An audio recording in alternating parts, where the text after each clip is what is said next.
Hello दोस्तों, banking pro channel में आपका स्वागत है। आज मैं आईबीपीएस पीओ का प्रीवियस ईयर का इम्पोर्टेंट अरिथमेटिक का क्वेश्चन लेके आया हूँ। इससे पहले मैं एसबीआई क्लर्क और IBPS IBPS sorry SBI PO इन दोनों का क्या है, मैं arithmetic important question previous year का मैं करा चुका हूँ। ठीक है, ये क्या है, आईबीपीएस पीओ का इम्पोर्टेंट क्वेश्चन है, तो इसको ध्यान से देखिएगा। इसके बाद मैं क्या करूँगा, आईबीपीएस क्लर्क का भी लेके आऊँगा। मेरा कंटिन्यू क्लास का क्या क्या रहेगा, प्रीवियस ईयर के इम्पोर्टेंट अरिथमेटिक क्वेश्चन का ही अभी क्या है, मैं लगातार क्लासेस लेके आऊंगा। तो सबसे पहले क्या करेंगे, हम लोग क्वेश्चन नंबर 1 पे आते हैं।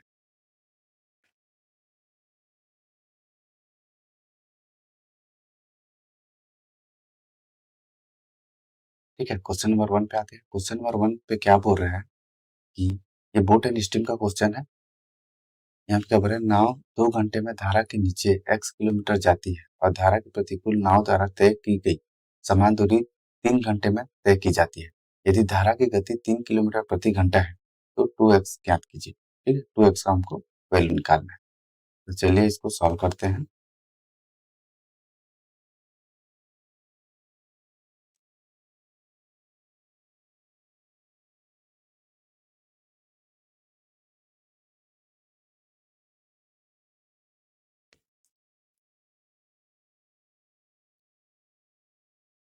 ठीक है, यहाँ पे क्या बोल रहा है कि नाव 2 घंटे में धारा के नीचे x किलोमीटर जाती है। धारा के नीचे मतलब डाउनस्ट्रीम स्पीड। ठीक है, डाउनस्ट्रीम स्पीड में जाती है। धारा के प्रतिकूल नाव द्वारा तय की गई समान दूरी 3 घंटे में तय की जाती है। मतलब डिस्टेंस को मैं क्या करता हूँ, x मान लेता हूँ यहाँ पे। ठीक है, यहाँ पे कुछ नहीं दिया तो मैं क्या करता हूँ, यहाँ पे डिस्टेंस को x मान लेता हूँ। तो डाउनस्ट्रीम स्पीड क्या होगा, स्पीड का फॉर्मूला क्या होता है, डिस्टेंस अपॉन टाइम होता है। डिस्टेंस कितना x हो जाएगा, कितना टाइम ले रहा है, 2 घंटा, यहाँ पे 2 हो जाएगा। ठीक है, ये डाउनस्ट्रीम स्पीड आ गया। ठीक, अब उसके बाद आगे क्या बोल रहा है कि धारा के प्रतिकूल नाव द्वारा तय की गई दूरी समान दूरी। ठीक है, डिस्टेंस सेम है। डिस्टेंस कितना एक्स माने थे, तो डिस्टेंस सेम है। और धारा के प्रतिकूल बोल रहा है, प्रतिकूल मतलब ऑफ स्टीम स्पीड, मैं कल ही बताया था।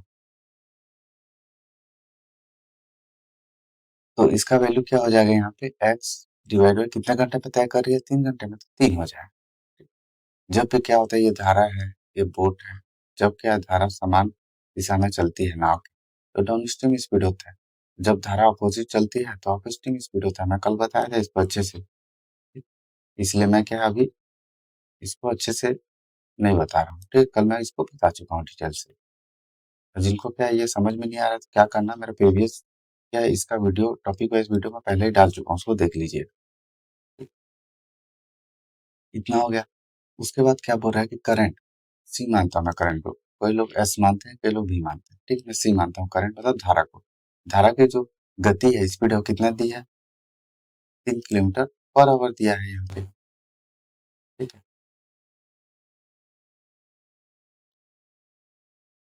3 किलोमीटर पर आवर दिया है यहाँ पे। यह हो गया धारा की स्पीड। हमको पता है कि करंट का जो फॉर्मूला होता है वो down stream speed minus up stream speed divide by 2 होता है। एक फार्मूला होता है, ये आपको याद करना है, एक फार्मूला है। अब इसमें क्या करेंगे, पुट कर देंगे। करंट कितना है, 3 है, और डाउनस्ट्रीम स्पीड कितना है, एक्स डिवाइड बाई 2, माइनस होगा। अपस्ट्रीम स्पीड कितना है, एक्स डिवाइड बाई 3।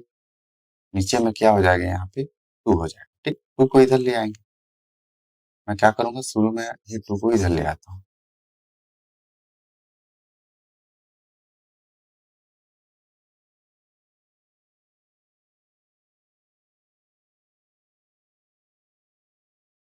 ठीक है, 2 को इधर ले आऊंगा, सी का वैल्यू यहाँ 3 कर लेता हूँ। ठीक है, downstream speed minus upstream speed divide by 2। ठीक है, इसको तो मैं मिटा देता हूँ। और यहाँ पे क्या था, डाउनस्ट्रीम स्पीड का वैल्यू एक्स डिवाइड बाई 2 था, अपस्ट्रीम का वैल्यू एक्स डिवाइड बाई 3। ठीक, यहाँ 3, 2 को इधर ले आऊंगा, 6 हो जाएगा। Downstream speed minus upstream speed हो जाएगा, 6 इज इक्वल टू, यहाँ एक्स डिवाइड बाई 2 हो जाएगा, यहाँ पे एक्स डिवाइड बाई 3 हो जाएगा।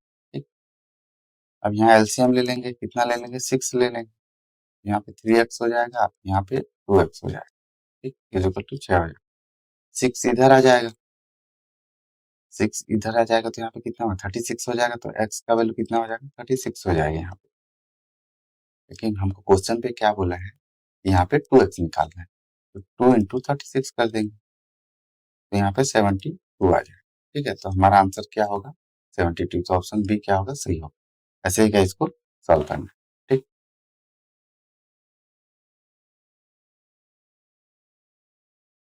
अब क्या क्वेश्चन नंबर 2 पे आते हैं। क्वेश्चन नंबर 2 में क्या है, ये क्या है, एक ये एक पार्टनरशिप का क्वेश्चन है। इसका 2 या 3 क्वेश्चन आपको जरूर देखने को मिलेंगे। तो ये थोड़ा सा बेसिक से क्या है, थोड़ा सा हाई नहीं बोलेंगे, थोड़ा सा मॉडरेट लेवल का क्वेश्चन है प्रीलिम्स के हिसाब से। ठीक, मैथ्स में तो और थोड़ा सा मॉडरेट लेवल का आते हैं क्वेश्चन, लेकिन प्रीलिम्स के हिसाब से क्या है, ये IBPS पीओ का क्वेश्चन है, तो थोड़ा सा मॉडरेट रहेगा, तो इसको देखना ध्यान से समझ।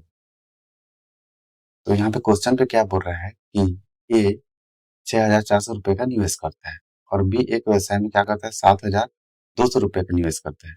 4 महीने के बाद ए प्रारंभिक निवेश का 30% निकाल लेता है और सी बी के प्रारंभिक निवेश के 40% के साथ जुड़ जाता है। 1 वर्ष के बाद कुल लाभ कितना है, 90,000 है। ए और सी का लाभ, ठीक है, अनुमानित ज्ञात कीजिए। ठीक, अप्रोक्स हमको निकालना है।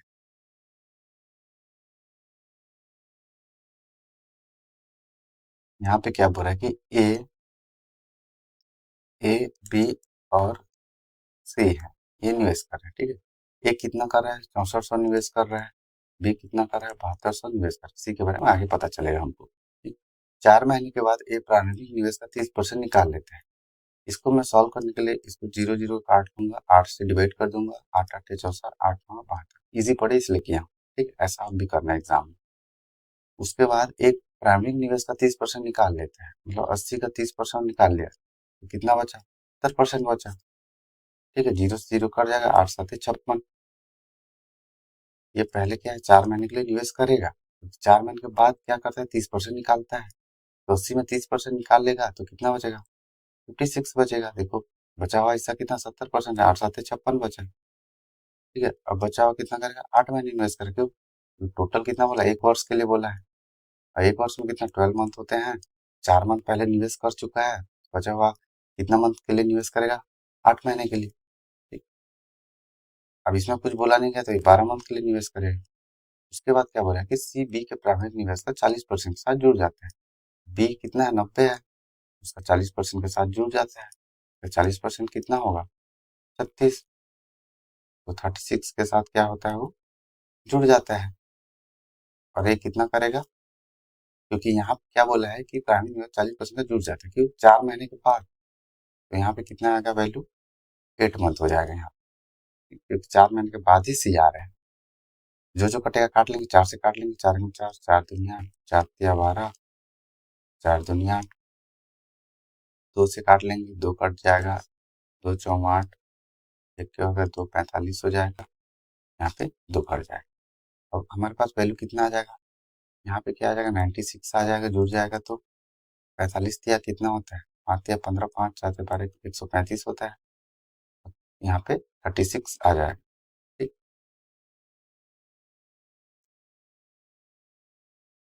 इसको थोड़ा मिटा लेता हूँ।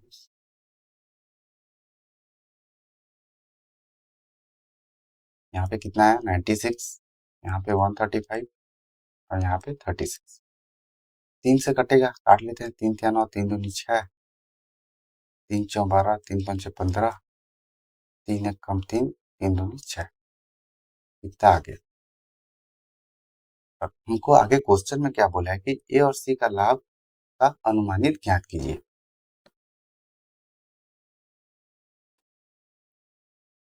ए और सी को जोड़ लेंगे, कितना जाएगा, मैं यहाँ पे एक काम करता हूँ, इसको एक्स मान लेता हूँ, इसको भी एक्स, इसको भी एक्स मान लेता हूँ। टोटल प्रॉफिट कितना है, 90,000, तो 32x plus 45x plus 12x is equal to 90,000 के बराबर हो जाएगा यहाँ पे। ठीक, तो यहाँ पे टोटल प्लस करेंगे तो कितना आएगा, 30 40 40 89 है, 89x इज इक्वल टू कितना हो जाएगा, 90,000 के बराबर हो जाएगा यहाँ। ठीक है, तो x का वैल्यू कितना आ जाएगा, 90,000 डिवाइड बाई 89। ठीक, कितना हो गया, x का यहाँ पे वैल्यू आ गया,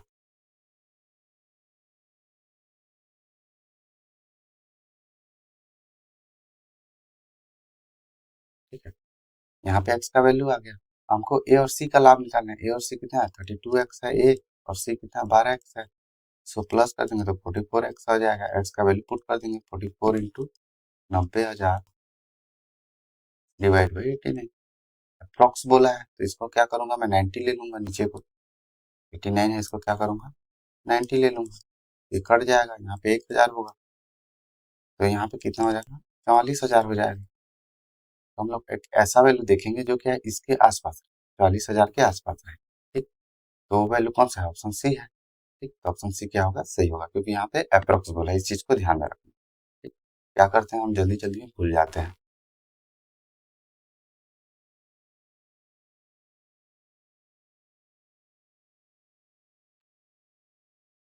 अब क्या क्वेश्चन नंबर 3 पे आते हैं। क्वेश्चन नंबर 3 में क्या हो रहा है, मिल्क एंड वाटर का कुछ रेशियो दिया हुआ है। ये मिक्सचर का क्वेश्चन है, मिक्सचर एंड एलिगेशन का क्वेश्चन आपको जरूर देखने को मिलेगा। तो देखते हैं इस क्वेश्चन में क्या बोल रहे हैं। तो मैं सबसे पहले खुद को स्किप कर लेता हूँ ताकि आपके फोकस आपका बोर्ड पे रहे।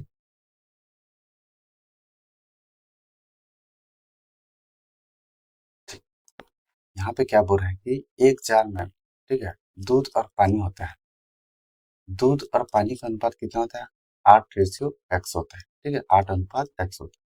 जब जार में 5 लीटर दूध और 30 लीटर पानी मिलाया जाता है तो दूध और पानी का अनुपात 1:1 हो जाता है। तो एक्स खोजें। ठीक है, एक्स का हमको वैल्यू निकालना है। तो यहाँ पे सबसे पहले देख लेते हैं, दिया गया एक जार में दूध और पानी होता है, एक मिल्क होता है और एक वाटर होता है। इसका अनुपात कितना, 8 यहाँ पे एक्स होता है। ठीक, जब जार में 5 लीटर दूध और 30 लीटर पानी मिलाया जाता है, मैं इसको क्या करता हूँ, वाई मान लेता हूँ, क्योंकि रेशियो में कुछ तो वेरिएबल होगा, इसलिए वाई मान लेता हूँ। अब क्या कर रहे हैं, एक जार में 5 लीटर दूध ऐड कर रहे हैं, तो 8 वाई में क्या करूंगा, 5 लीटर दूध ऐड करूंगा। ठीक, और क्या बोल रहे हैं, 30 लीटर पानी मिलाया जाता है, तो एक्स वाई में क्या करूंगा, 30 लीटर पानी मिलाऊंगा। ठीक है, पानी में क्या करूंगा, 30 लीटर मिलाऊंगा, इसका रेशियो 1 हो जाएगा। इसको सॉल्व करेंगे तो क्या होगा, 8 Y plus 5 is equal to X Y plus 30। 8 Y minus X Y minus 25 हो जाएगा, इक्वल टू 0 हो जाएगा यहाँ पे। ठीक,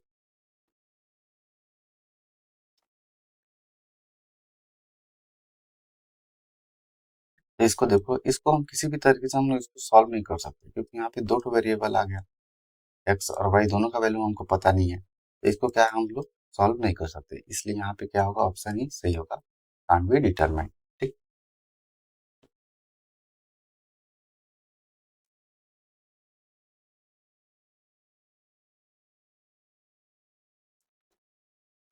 अब क्या क्वेश्चन नंबर 4 पे आते हैं। क्वेश्चन नंबर 4 में क्या बोल रहे हैं कि 4 के 4 क्रमागत गुणज एक सेट और इसका औसत 30 है।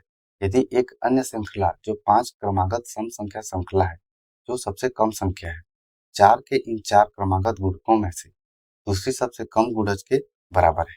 ठीक, 5 क्रमागत सम संख्या श्रृंखलाओं की उच्चतम संख्या ज्ञात कीजिए। ये थोड़ा घुमाने वाला क्वेश्चन है, इजी है, तो देखते हैं इसको कैसे सॉल्व करेंगे।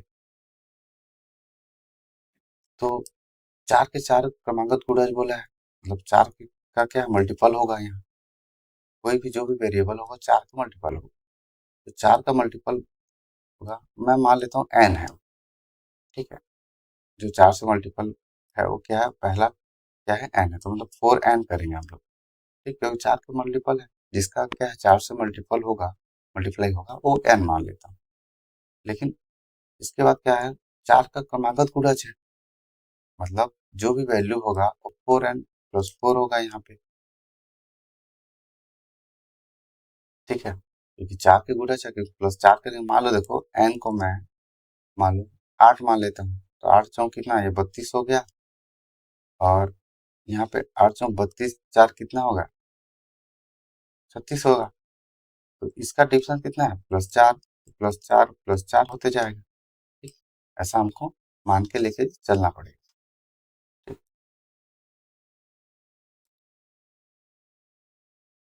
उसके बाद क्या बोला है कि 4 बार बोला है, 4 क्रमागत बोला है, तो 4n+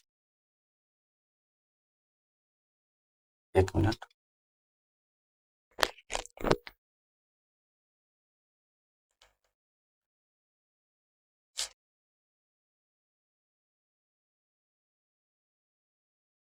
ठीक है। तो यहाँ पे 4n हो गया, यहाँ पे 4n प्लस 4 हो गया, अभी बताया था। ठीक, उसके बाद यहाँ पे 4n प्लस 8 कर देंगे, उसके बाद यहाँ पे 4n प्लस 12 कर देंगे, प्लस 4 कर देंगे। उसके बाद बोला कि यदि अन्य श्रृंखला जो 5 क्रमागत संख्या श्रृंखला है, जो सबसे कम संख्या है 4 के इन 4 क्रमागत गुणकों में से दूसरे सबसे कम गुणज के बराबर है। ठीक, सबसे स्टार्टिंग में देखो यहाँ का एवरेज 30 दिया है, तो इसका एवरेज निकाल लेंगे। तो इसको जोड़ देंगे, 4 4 8 4 12 4 16 हो जाएगा, प्लस यहाँ पे कितना होगा 8 4 12 12 24 हो जाएगा। इसका एवरेज कितना है 30 दिया है हमको, और डिवाइड बाय कितना हो जाएगा 4 हो जाएगा, क्योंकि एवरेज का फॉर्मूला ही होता है सम डिवाइड बाय क्वांटिटी। ठीक है, तो एवरेज 30 है, सम इतना हुआ और क्वांटिटी कितना 4 है, ये 4 ही बोला है, 4 क्रमागत बोला है। ठीक, उसके बाद 4 को इधर ले जाएंगे तो यहाँ पे क्या हो जाएगा 16n plus 24 is equal to 120। 16n is equal to क्या होगा यहाँ पे 96 होगा, 16 छक्के 96, तो n का वैल्यू यहाँ पे 6 हो जाएगा। ठीक, n का वैल्यू 6 हो जाएगा, तो हमको यहाँ पे क्या है वैल्यू को पुट कर देंगे तो हमको क्या है वैल्यू मिल जाएगा। पहला वैल्यू कितना होगा 6 को n की जगह 6 पुट करेंगे तो 24 होगा। ठीक है,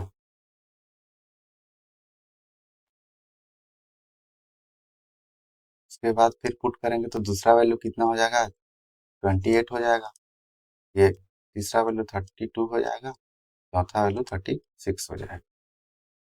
इतना हम लोग कर लिए। उसके बाद क्या बोला है कि एक अन्य श्रृंखला जो 5 क्रमागत सम संख्या श्रृंखला है, 5 क्रमागत सम संख्या श्रृंखला है। ठीक है, ये पहला श्रृंखला और एक श्रृंखला है ऐसी। उसके बाद जो सबसे कम संख्या है 4 के इन 4 क्रमागत गुणकों में से दूसरे सबसे कम गुणज के बराबर है। ठीक, दूसरा सबसे कम गुणज कौन सा है 28 है, इसके बराबर है कौन सा जो सबसे कम श्रृंखला है, मतलब 28 है। सम बोला है तो +2 करते जाएंगे, 30 हो जाएगा। ठीक है, फिर 32 हो जाएगा, फिर 34 हो जाएगा, फिर 36 होगा। 5 बोला है तो 1 2 3 4 5 हो गए। ठीक, इतना हम लोग कर लिए। उसके बाद क्या बोला है कि 5 क्रमागत सम संख्या श्रृंखला की उच्चतम संख्या, मतलब इसमें से ठीक है उच्चतम संख्या कौन सा है 36, तो हमारा आंसर क्या होगा यहाँ पे ऑप्शन ए सही होगा, 36 होगा। ठीक है, इजी क्वेश्चन है, बस क्या है ये कॉन्सेप्ट को समझना है।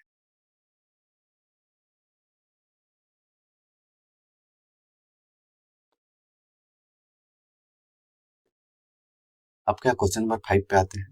क्वेश्चन नंबर 5 ये क्या ट्रेन का क्वेश्चन है, ऐसा टाइप का क्वेश्चन ट्रेन का क्वेश्चन मैं कल भी करवाया था, वहाँ पे क्या बेसिक में थोड़ा सा बताया था, यहाँ पे भी क्या करूंगा मैं जितने भी बिगनर है उनके लिए मैं थोड़ा सा बेसिक बता दूंगा। तो क्वेश्चन में सबसे पहले क्या बोल रहा है उसको देख लेते हैं। यहाँ पे क्वेश्चन में क्या बोल रहा है कि एक ट्रेन की गति 72 किलोमीटर प्रति घंटा है और यह एक प्लेटफॉर्म को 25 सेकंड में पार करती है। यदि ट्रेन इस समान दिशा में चल रहे 18 किलोमीटर प्रति घंटा की गति वाली एथलीट को 10 सेकंड में पार करती है, तो प्लेटफॉर्म की लंबाई ज्ञात कीजिए। ठीक,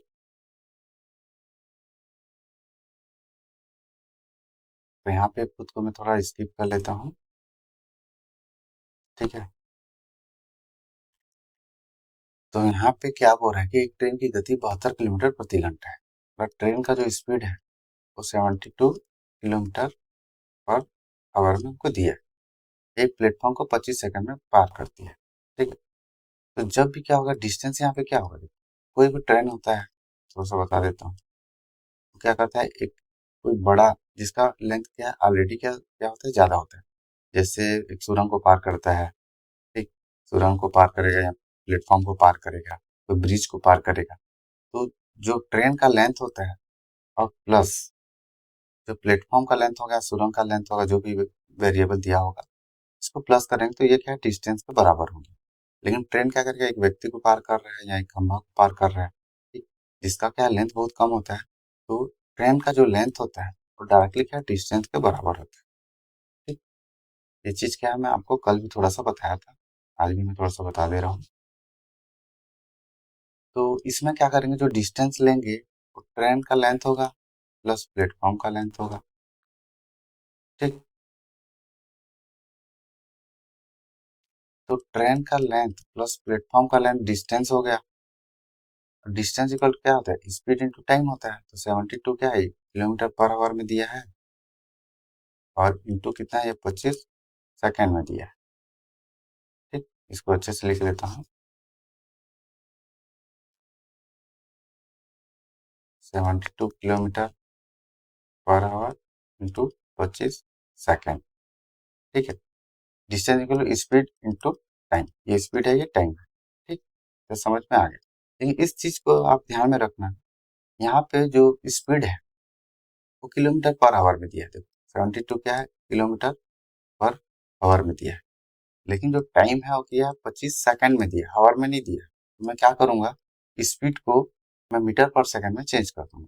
तो कभी भी क्या करेंगे हम लोग, स्पीड को मीटर पर सेकंड में चेंज करने के लिए हम जो भी वैल्यू रहेगी उसमें क्या क्या 5/18 का मल्टीप्लाई कर देंगे, 5/18 का उसमें मल्टीप्लाई कर देंगे। ये कैसा है, हम इसको क्या एकदम बेसिक क्लास में आपको बताऊंगा। जब मैं क्या है ट्रेन का बेसिक वाला क्लास करूंगा तब बताऊंगा। अब प्रीवियस में मैं क्या है बहुत सारा वीडियो डाल भी चुका हूँ ट्रेन से रिलेटेड, तो आप जाके देख लीजिएगा। ठीक, तो यहाँ पे क्या करूंगा, इसको मल्टीप्लाई कर दूंगा 72 इंटू 5/18 से, 72, तो 4×5 = 20, क्या होगा ये मीटर पर सेकंड में आ गया। तो स्पीड जो है क्या आ गया हमारा, मीटर पर सेकंड में आ गया। ठीक, यहाँ पे स्पीड क्या आ गया, मीटर पर सेकंड में आ गया।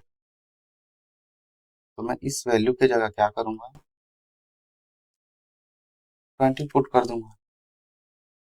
ठीक, तो ट्रेन का लेंथ प्लस प्लेटफॉर्म का लेंथ, इसका कितना आ गया, 25×50 500 मीटर आ गया सीधा।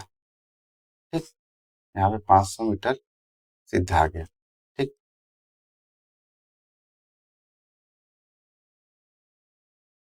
इसको थोड़ा क्या करता हूँ मैं ऊपर में लिख लेता हूँ।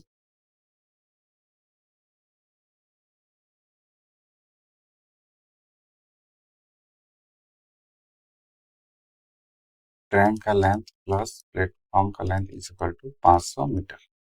ठीक है, इतना आ गया। ठीक, अब उसके बाद क्या बोल रहे हैं कि यदि ट्रेन की समान दिशा में चल रहे 18 किलोमीटर प्रति घंटा की गति वाले एथलीट को 10 सेकंड में पार कर,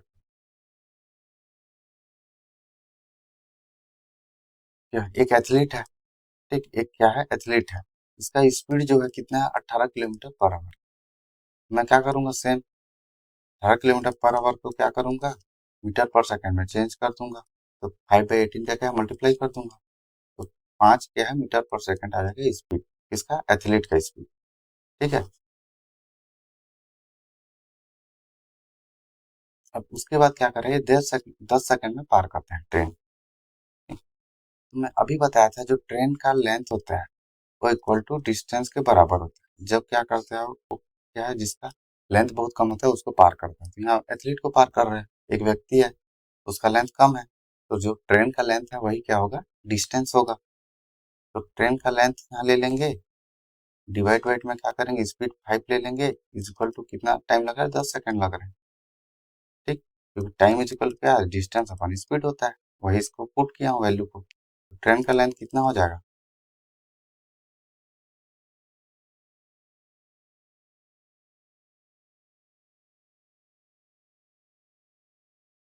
ठीक है, सॉरी, यहाँ पे थोड़ा सा अलग बनाएंगे इसको। यहाँ पे क्या होगा कि जब क्या समान दिशा में चल रही है ट्रेन, और क्या व्यक्ति भी समान दिशा में चल रही है, तो दोनों का क्या है, स्पीड होगा। एथलीट का स्पीड कितना है, 5 मीटर पर सेकंड है, और ट्रेन का स्पीड कितना है, अभी निकाले थे हम लोग, कितना आया था, 20 मीटर पर सेकंड आया है। सेम दिशा में है तो इसको क्या करेंगे हम लोग, माइनस कर देंगे। ठीक है, क्योंकि कभी भी क्या करते हैं हम लोग, स्पीड अगर दो दिया रहता है, ठीक है, समान दिशा में हमारा चल रही है, तो हम उसको माइनस करेंगे, अगर अपोजिट डायरेक्शन में चल रही है तो उसको प्लस करेंगे। ठीक, स्पीड को निकालने के लिए, तो यहाँ पे 15 मीटर पर सेकंड आ जाएगी स्पीड। ठीक, तो यहाँ फॉर्मूला क्या होगा, time is equal to distance upon speed. Time कितना है, 10 सेकंड है, डिस्टेंस कितना है यहाँ पे, ट्रेन का लेंथ है, और स्पीड कितना आ जाएगा, 15। तो ट्रेन का लेंथ कितना आ जाएगा, 150 मीटर आ जाएगा यहाँ पे। ठीक, तो यहाँ पे ट्रेन का लेंथ कितना आ गया, 150 मीटर।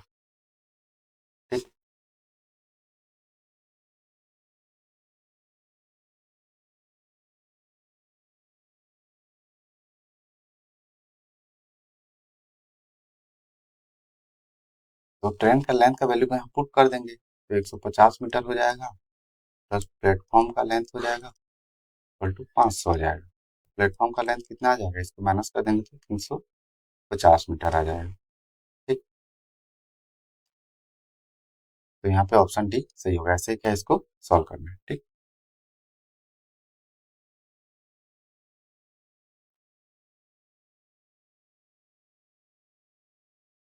अब क्या क्वेश्चन नंबर 6 पे आते हैं। ये प्रॉफिट एंड लॉस का क्वेश्चन है, इंपॉर्टेंट क्वेश्चन है, बहुत एग्जाम में आने वाले क्वेश्चन है। इसी पैटर्न पे बेस के आपको एग्जाम में जरूर देखने को मिलेगा। तो क्वेश्चन को देख लेते हैं। यहाँ पे क्वेश्चन में क्या बोल रहे हैं कि एक वस्तु का विक्रय मूल्य 624 रुपए है और एक दुकानदार को 22% की हानि होती है। यदि वह उसी वस्तु को क्रय मूल्य से 30% अधिक पर अंकित करता है और 84 रुपए का लाभ प्राप्त करता है, तो दुकानदार द्वारा अनुमानित छूट प्रतिशत ज्ञात कीजिए। ठीक, तो मैं खुद को स्किप कर लेता हूँ। यहाँ पे क्या बोल रहे हैं कि जो सेलिंग प्राइस है कितना दिया है, 624 दिया हुआ है। ठीक, और उसे कितना 22% की हानि होती है। कोई भी क्या अपने आप में हमेशा 100% होता है। ठीक, 100% होता है। तो मैं मान लेता हूँ कि कॉस्ट प्राइस कितना है, 100 है। ठीक, इसमें क्या है, 22 का लॉस हो रहा है, मतलब मेरे पास 100 रुपए है और 22 रुपए के हानि हो रहे हैं, तो मेरे पास कितना बचेगा, 78 रुपए बचेगा। ठीक, ये क्या होगा, सेलिंग प्राइस होगा। ठीक, मतलब क्या होता है कि 100 का सामान है, ठीक है, 22 का मैं डिस्काउंट दे रहा हूँ। ठीक, 22 का क्या कर रहा हूँ मैं, डिस्काउंट दे रहा हूँ और 78 में बेच रहा हूँ। ठीक, ये मेरा कॉस्ट प्राइस है, ये क्या डिस्काउंट है, ये मेरा सेलिंग प्राइस है। ठीक, तो यहाँ पे सेलिंग प्राइस हमको दिया है 624, तो 78 इक्वल टू 624 के बराबर हो जाएगा, क्योंकि दोनों का सेलिंग प्राइस हम लोग इक्वल कर दिए। ठीक है, सर समझने के लिए मैं बता रहा हूँ। ठीक है, यहाँ पे कॉस्ट प्राइस को मैं कितना माना हूँ, 100, और सेलिंग प्राइस यहाँ पे 624। ठीक है, ये एग्जैक्ट वैल्यू है, ये 100 में माना। ठीक, तो यहाँ पे एक किसके बराबर हो जाएगा, 13 छक्के 78, 13 चौवाऊं, 13 अट्ठे 104, 4 8 48, तो एक क्या है, 8 के बराबर हो जाएगा। तो यहाँ पे क्या करूंगा, मैं 8 को मल्टीप्लाई कर दूंगा, तो कॉस्ट प्राइस कितना 800 आ गया और सेलिंग प्राइस कितना 624 आ गया। इसका 22% क्या होगा, इसको लॉस हुआ, क्योंकि सेलिंग प्राइस कम है। लॉस में हमेशा क्या होता है, जो सेलिंग प्राइस होता है तो हमेशा कम होता है कॉस्ट प्राइस। ठीक, इस चीज को ध्यान में रखना। ठीक है, मैं एक्स मान के भी बना सकता था, लेकिन मैं बहुत बार क्या है एक्स मान के बना चुका हूँ, इसलिए मैं डायरेक्टली आपको बताया हूँ। कितना होगा, ये कॉस्ट प्राइस हो गया, ये सेलिंग प्राइस। उसके बाद क्वेश्चन में क्या हो रहा है कि यदि वह उसी वस्तु के क्रय मूल्य से 30% अधिक पर अंकित करता है, मतलब एमआरपी क्या सेट करता है, कॉस्ट प्राइस कितना 800 है, इसमें 30% अधिक मतलब 100 प्लस 30 कर देंगे, डिवाइड बाई में 100 कर देंगे। ठीक, जीरो से जीरो कट जाएगा, 13 अट्ठे 104, 1040, इसका क्या आ गया, एमआरपी आ गया। ठीक, क्या बेसिक क्लास में मैं इसको अच्छे से बताया हूँ कि एमआरपी कैसे निकालते हैं, सेलिंग प्राइस कैसे निकालते हैं, कॉस्ट प्राइस कैसे निकालते हैं, परसेंटेज वगैरह दिया रहता है, तो उसको क्या मैं बेसिक में आपको बता चुका हूँ। तो यहाँ पे क्या कर रहा हूँ, मैं उसको डायरेक्टली बता रहा हूँ। उसके बाद क्या करेंगे, 84 रुपए का लाभ प्राप्त करता है। ठीक, मतलब कॉस्ट प्राइस कितना है, 800 है, और 84 रुपए का लाभ प्राप्त करते हैं। ठीक, इतना उसको क्या मिलता है, प्रॉफिट मिलता है।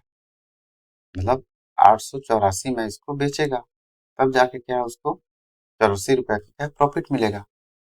तो छूट कितना देगा, जब एमआरपी क्या है, देखो 1040 है, ये एमआरपी है, ये कॉस्ट प्राइस है, और ये क्या सेलिंग प्राइस है। ठीक, छूट किस में देगा, एमआरपी में ही देगा। तो कितना छूट देगा, इसको माइनस कर लेंगे। यहाँ 6 आ गया, इधर से चला गया एक 13, 5 आ गया, और यहाँ से एक चला गया, यहाँ पे 156 बचा। इतना क्या है, ये छूट देगा। तो छूट परसेंट क्या है, हमेशा एमआरपी पे निकालते हैं। तो 156 डिवाइड बाई एमआरपी कितना हो जाएगा, यहाँ पे 1040 इंटू 100 हो जाएगा। ठीक, इसका क्या है, एमआरपी का एक फॉर्मूला है, उसी को कोट किया हूँ मैं। यहाँ थोड़ा बता देता हूँ फॉर्मूला को।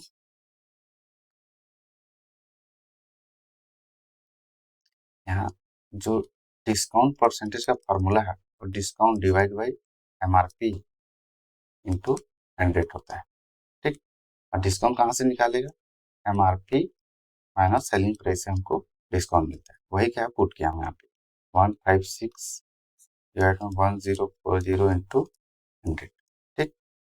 यहाँ पे 0 से 0 कट जाएगा, 13 से काट देंगे, 13 13 8 104, 4 तिया 12, 4 दूनी 8, 2 पंचे 10, तो यहाँ पे कितना आ जाएगा 15% आ जाएगा, ठीक। तो हमारा आंसर क्या होगा, ऑप्शन ई सही होगा। ऐसे क्या इसको सॉल्व करना है। ये क्या थोड़ा सा कैलकुलेटिव वाला क्वेश्चन है, ये आपको क्लर्क में देखने को नहीं मिलेगा, योग प्रीलिम्स लेवल में आपको जरूर देखने को मिलेगा ये वाला क्वेश्चन, ठीक।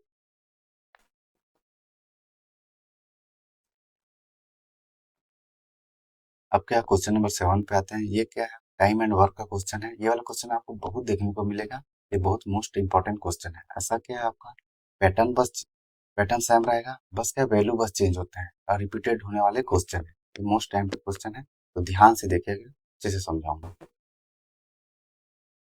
तो यहाँ क्वेश्चन में क्या बोला है कि 7 पुरुष और 15 महिलाएं एक कार्य को 15 दिनों में पूरा कर सकते हैं और उसी कार्य को 18 पुरुष और 20 महिलाएं 8 दिन में पूरा कर सकते हैं। यदि x पुरुष और 20 महिलाएं कार्य को 10 दिन में पूरा कर सकते हैं तो x ज्ञात कीजिए। खुद को स्किप कर लेता हूँ।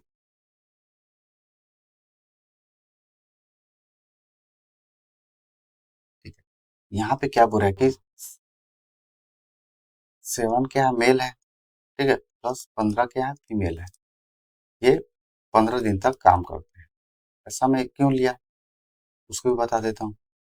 Total work equal efficiency into day होता है। इफिशियंसी हमारा ये है, ये इफिशियंसी है, जो एम है ये इफिशियंसी है, एफ भी क्या है, इफिशियंसी है। 7 क्या है, 7 क्या है, चेंज होते रहेगा, जैसे 7 मेल है, 8 मेल भी हो सकता है, 9 मेल भी हो सकता है, लेकिन इनका जो इफिशियंसी है वो एम है और फीमेल का इफिशियंसी एफ है, ये लेके चलते हैं, ठीक। इसलिए इफिशियंसी इंटू डे किए हैं, तभी जाकर टोटल वर्क मिला है। डे कितना, 15 दिन, इफिशियंसी क्या है ये, तो टोटल ये हमारा टोटल वर्क है, ठीक।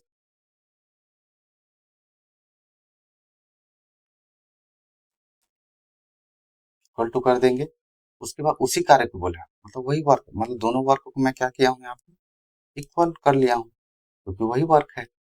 उसी वर्क को 18 मेल प्लस 20 फीमेल 8 दिन में पूरा करते हैं, ठीक। वही सेम है, एफिशिएंसी इनटू डे, दोनों वर्क को क्या इक्वल कर लिया हूँ। अब मैं क्या करूंगा, इसको सॉल्व कर लूंगा, ठीक है। 15 7 105,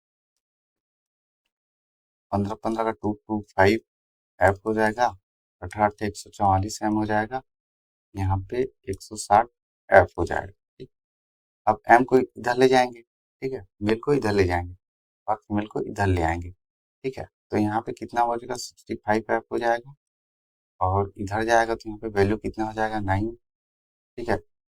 और यहाँ पे एक चला गया तो यहाँ पे 3 बचेगा एम, तो 13 पंचे 65, 13 तिया 39, ठीक है। तो एफ रेशियो एम का वैल्यू कितना हो जाएगा, 3:5 हो जाएगा यहाँ, ठीक।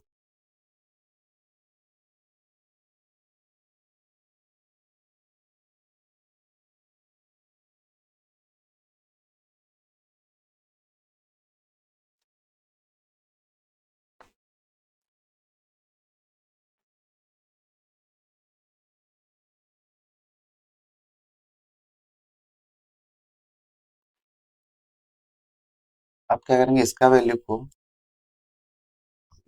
यहाँ पे पुट कर देंगे, क्या टोटल हमको वर्क निकल जाएगा, ठीक। इसका वैल्यू को पुट कर देंगे, एफ की जगह 5 पुट करेंगे और एफ की जगह कितना, 3, ठीक है। 5 7 यहाँ पे 35 आ जाएगा और यहाँ पे 15 या 45 आ जाएगा, तो टोटल कितना आ गया यहाँ पे, 80 आ गया, ठीक। 80 क्या है, टोटल वर्क हमारा कितना आ गया, 80 आ गया यहाँ पे, ठीक। यहाँ पे मैं एक्स भी मान सकता हूँ, तो एक्स मान के नहीं चल रहा हूँ, ठीक है। एग्जाम में भी आप वैसे बनाना, बार बार एक्स मत मानना, ठीक। टोटल वर्क हमारा इतना आ गया।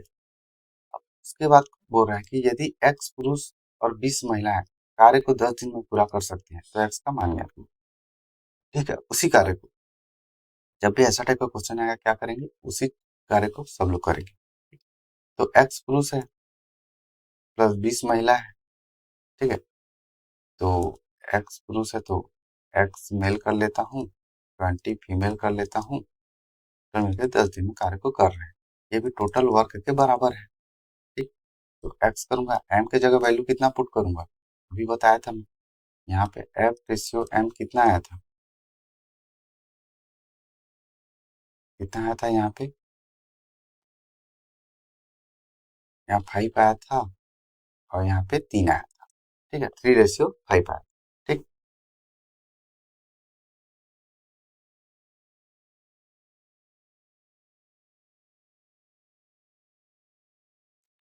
ठीक है, इतना आया था।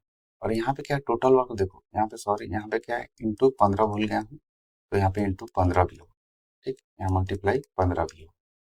तो यहाँ एम की जगह हम 5 पुट कर दूंगा और एफ की जगह क्या करूँगा, 3 पुट कर दूंगा। ठीक, यहाँ मल्टीप्लाई है। ठीक है, इंटू 10 करूंगा और यहाँ पे 80 इंटू 50 करूंगा, टोटल वर्क है यहाँ पे। ठीक है, यहाँ थोड़ा मिटा लेता हूँ।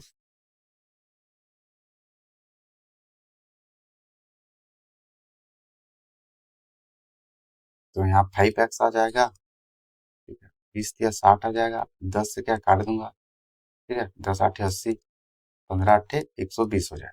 तो 5x इक्वल टू कितना होगा, 60 को क्या है, इससे माइनस कर देंगे तो यहाँ पे 60 आएगा। तो x का वैल्यू कितना आ जाएगा, 12 पंचे 60, तो 12 आ जाएगा यहाँ। तो x का वैल्यू कितना आ गया, 12। यहाँ ऑप्शन डी सही होगा। क्या ऐसे ही सॉल्व करना है। ठीक,